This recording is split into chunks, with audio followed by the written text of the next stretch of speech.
Let's look at managing your buffet stock and plate costings through usage of our production manager.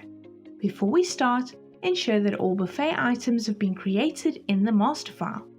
This will include the final buffet item and all ingredients needed to build the end product. Let's open the production module. In this example, we will produce a potato salad as our buffet stock. Each of these items need to be set up in the production setup first before we will be able to use them. Click on Setup. Now click on Add and search for the production item potato salad, then double-click on the item. The system then jumps back to the setup screen. Now we can click on the right-hand box so we can add the ingredients needed to create our buffet potato salad. Ensure you indicate how much of the ingredients are needed and the quantity that this recipe will yield here. Save when done. Now we need to create an item called Buffet Plate Cost in the master file. In Pilot Admin, select Files, then Master. Now select New, enter the item details, and then we can set the stock count sheet to none, as this is not a stock item.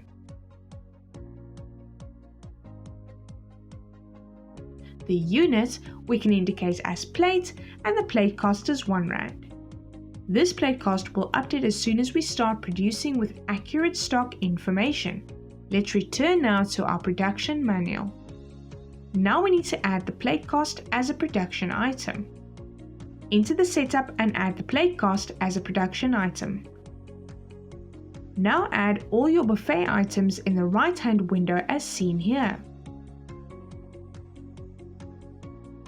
Do not add any quantities for these buffet items, but set the quantity to produce to 1. Save when done and exit the production module. Now let's set up our PLU costings for our buffet menu. Click on Costings, then PLU. Now link the master file plate cost to your buffet PLU. The buffet PLU will need to be in place so that you can ring up and record the sales every time someone orders buffet. Set the quantity for the recipe here to 1. Now we can return to our production module and produce our buffet stock. As part of morning procedures, check what you will need to produce and enter these estimations under unit estimates. When production for these items are completed, return to enter the actual quantities produced under units produced. When service has been completed, go to Reports, Sales, and pull the PLU sale report for the PLU item buffet so we can view how many of this PLU has been sold.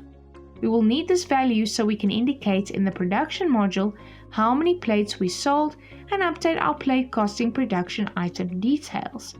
Click on Production, then enter under the units produced the total sales value and press Enter. The production details screen opens. And now, after weighing and counting your leftover buffet stock, deduct these values from what you produced. These totals will then be entered here as quantity used totals.